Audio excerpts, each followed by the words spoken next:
وعلیکم السلام ورحمۃ اللہ۔ آمین یا رب العالمین۔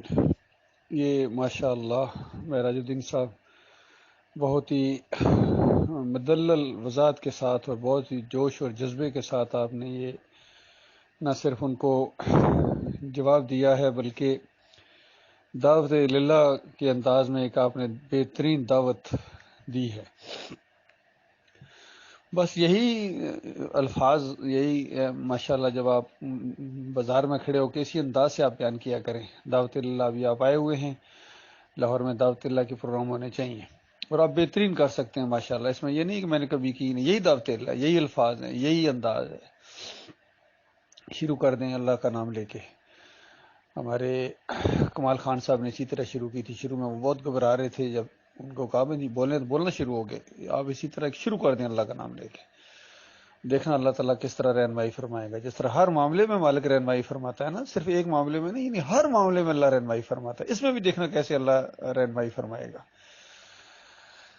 باقی آپ نے جس انداز سے یہ بات کہی ہے نا کہ عام کون ہوتے ہیں کسی پر فتویٰ لگانے والے، یا نبی علیہ السلام بھی خود یعنی اپنی طرف سے فتویٰ نہیں لگاتے تھے، بلکہ اللہ فتویٰ لگاتا ہے۔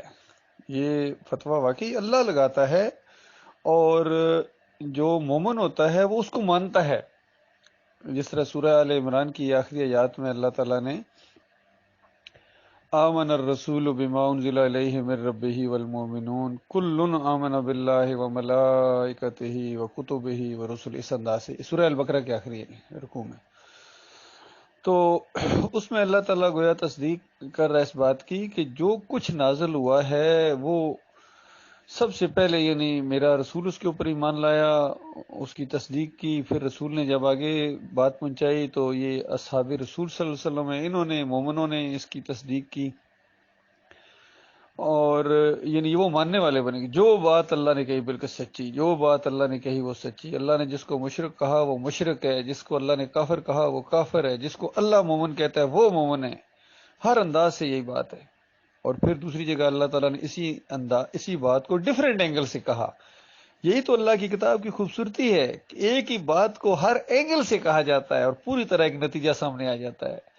فرمایا فَمَن لَّمْ يَحْكُم بِمَا أَنزَلَ اللَّهُ فَأُولَٰئِكَ هُمُ الْكَافِرُونَ، کہ جو اللہ کے نازل کردہ احکامات کے مطابق، جو اللہ نے نازل کیا ہے، جو اللہ نے بات کہی ہے اس کے مطابق وہ فیصلہ نہیں کرتا ہے، ایسے سارے لوگ کافر ہیں۔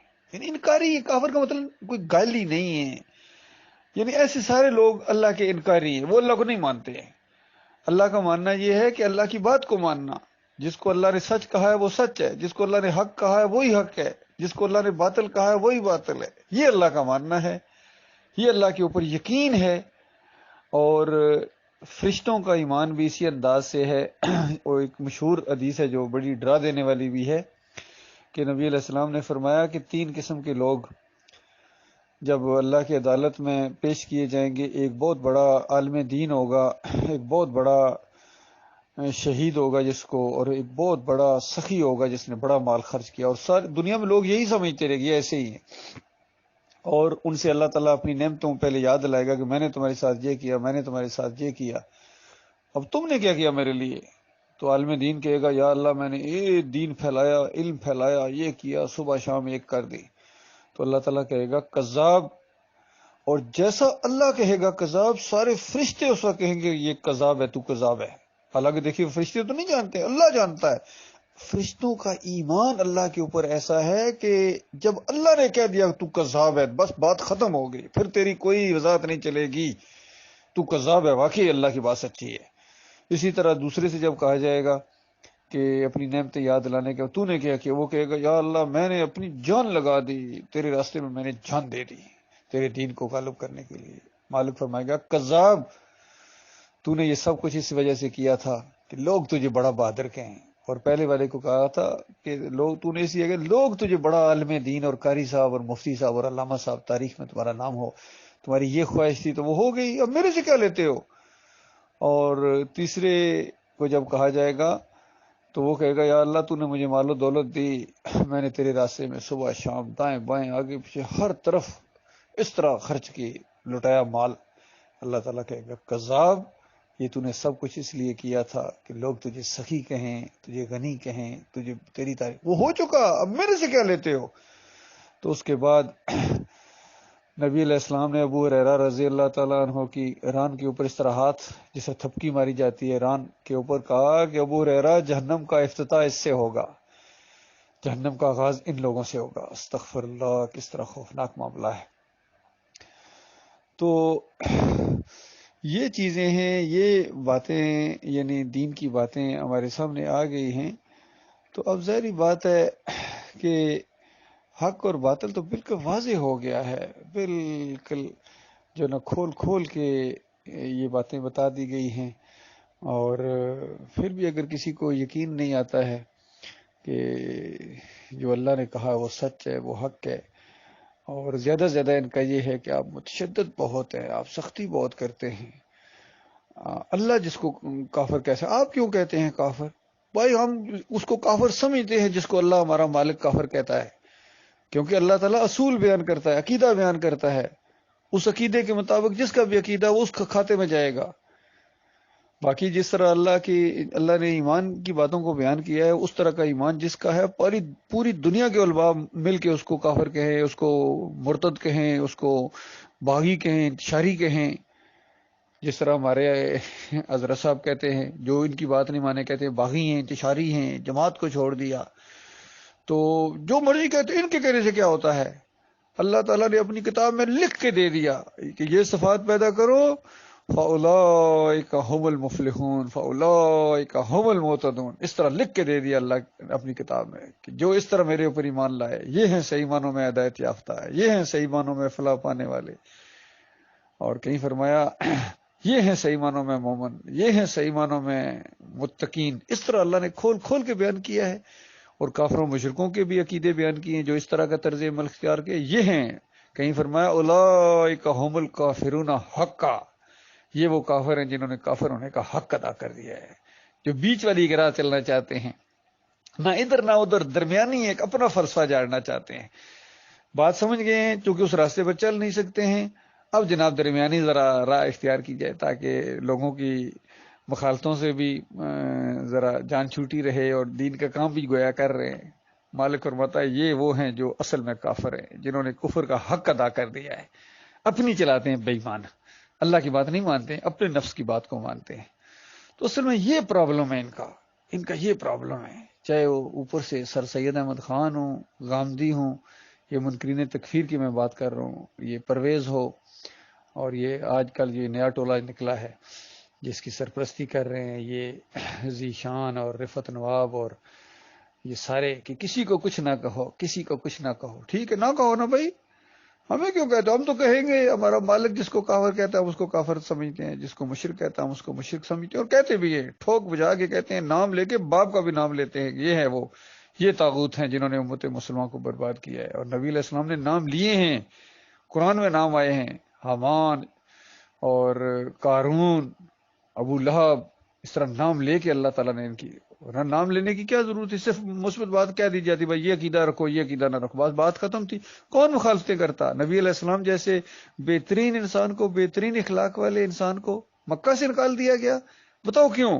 اگر وہ صرف اتنی بات کہتے یہ شرک ہے، یہ شرک ہے، یہ شرک نہ کرو، یہ نہ کرو، تو اس کے بعد کوئی مسئلہ اتنا نہیں تھا۔ مسئلہ تب بنا ہے جب کہا گیا انکم وما تعبدون من دون اللہ حسب جہنم انتم لہا واردون، کہ جن کی تم بات مانتے ہو اور ان کے پیچھے چلتے ہو ان عقائد کی وجہ سے، یہ تم اور تمہارے سارے بڑے جہنم کی آقا ایندھن بنیں گے۔ قل یا ایھا الکافرون، کہو ان کو اے کافرو۔ لاؤڈ سپیکر ہوتا یا میگا فون ہوتا تو نبی علیہ السلام لاؤڈ سپیکر میں کہتے یہ بات کہ اے کافرو سنو، مکہ کے سارے کافرو سن لو اس بات کو۔ تو اس انداز سے بتاؤ، نبی علیہ السلام درختوں کو کہہ رہے تھے، پہاڑوں کو کہہ رہے تھے، اسی وجہ سے وہ ماحول گرم ہو گیا تھا۔ تو یہ معاملہ بنا ہے، یہ دعوت ہے، یہ انبیاء کا طریقہ ہے۔ جب تک یہ دعوت اس انداز سے نہیں اٹھے گی اللہ کے، اور پھر مالک نے اپنے مومن بندوں کو ہمت بندھائی کہ جب تم میرے بندے ہو، جب تم میرا کام کر رہے ہو، یہ تمہارا اپنا کام نہیں ہے، یہ میرا کام ہے جو تم کر رہے ہو، لہذا میں اس کی حفاظت کروں گا، میں اس کو پھیلاؤں گا، میں تمہارا حامی و ناصر ہوں، کوئی کچھ نہیں کر سکتا ہے۔ تو اس میں مومنوں کو بھی اصل میں ٹیسٹ ہے کہ یا واقعی مومن ہے یا صرف اس کو الفاظ کی حد تک ہے۔ تو یہ جو پختگی ہے ایمان کی، پختگی، کہ اگر تلوار گردن کے اوپر بھی رکھ دی جائے تب بھی ایک مومن کا یقین ہے کہ نہیں مار سکتا جب تک میرے مالک کی طرف سے اپروول نہیں ہوتی ہے. پھانسی کے پھندے پر کھڑا کر کے وہ رسی گلے میں ڈال دی جائے اس وقت بھی مومن کا یقین ہے کہ جب تک میرے مالک کی طرف سے اپروول نہیں ہوگی، حکم نہیں آئے گا، اور یہ کچھ نہیں کر سکتے ہیں. وہ اس حالت میں بھی بچا سکتا ہے. گولی فائر کر دی جائے بندے کی طرف اور بالکل سیدھی نشانے پر آ رہی ہو، اور اس کے درمیان جتنا ایک وقت ہے مالک اس بات پر قادر ہے اس گولی کا رخ پھیر دے. اس قدر قوت والا مالک ہے، طاقت والا مالک ہے، ہر چیز کے اوپر اس کا حکم چلتا ہے. تو یہ معاملہ ہے. تو یہ سب سے بڑی رکاوٹ ہے. یقین کہ یہ جو توحید کی دعوت اٹھی ہے نا اس دور میں ڈاکٹر مسعود الدین عثمانی رحمۃ اللہ علیہ کے ذریعے، اس کا جو الٹ ہے، اس کی جو مخالف ہیں، اصل میں اس دعوت کے جو دشمن ہیں یہ منکرین تکفیر ہیں. کہ کسی کو کچھ نہ کہو، چونکہ کلمہ جو پڑھتے ہیں کلمے کی آڑ انہوں نے لی ہوئی ہے نا. تو بلکہ یہ جو علی انجینئر ہے یہ کہتا ہے کہ اب تو امید پیدا ہو گئی ہے، چونکہ حدیث میں آ گیا جو کلمہ پڑھتا ہے وہ جنت میں جائے گا. تو اب اگر شرک پر بھی اگر مر گیا تو کوئی اس کی توبہ استغفار کرو، اس کے جنازے پڑھو، کوئی مسئلہ نہیں ہے. یہ جو توحید والے ہیں یہ ڈاکٹر عثمانی کے ساتھی ہیں، یہ انہوں نے ایسے ہی کہہ دیا تھا. پہلے ہم ان کی بات مان گئے تھے لیکن اب امید پیدا ہو گئی، اب دعائیں استغفار کرو، جنازے پڑھو 11ویں کھانے والے کے اور یا رسول مدد کہنے والے کے اور یا علی مدد کہنے والے کے، اور جو مرضی کرے واسطے وسیلے جو بھی شرک کرے کوئی، کیونکہ امید پیدا ہو گئی ہے. اصل میں یہ بہت بڑا فراڈ ہوا ہے امت مسلمہ کے ساتھ کہ صرف ایک بات بتائی گئی ہے یا آدھی بات بتائی گئی ہے، پوری بات نہیں بتائی گئی. پوری بات یہ بھی ہے کہ شرک نہ کرنا، شرک کرنے سے تمہارے سارے اعمال برباد ہو جائیں گے، یہ نہیں بتایا گیا ہے. تو یہ بات بتانی ہے امت مسلمہ کو، اور یہی مثالیں دے دے کے سمجھایا گیا تھا کہ دیکھو تم کیا چیز ہو، یہ میرے انبیاء ہیں. مالک فرماتا ہے یہ میرے انبیاء، اگر یہ بھی شرک کرتے ان کا نام اعمال بھی برباد کیا جاتا. تم کیا چیز ہو، تمہارے اعمال کی کیا مقابلہ انبیاء کے ساتھ. تو یہ سمجھانے کے لیے کہ دیکھو شرک اتنی بری چیز ہے، اتنی بری بلا ہے، اور پورے کائنات کی روح جو ہے سمجھو پوری کائنات وہ ایمان خالص ہے، اور قرآن پورا کا پورا توحید سے بھرا ہوا ہے. ہر آیت ہر واقعہ ایک ہی ایمان عقیدے کی بات کو بیان کرتا ہے. سارے اگر اعمال بھی ہیں کچھ وہ بھی مومنوں کے لیے، مومنوں کے ساتھ ہیں جو اللہ کو مانتے ہیں. اللہ تعالیٰ غور و فکر کرنے کی توفیق عطا فرمائے.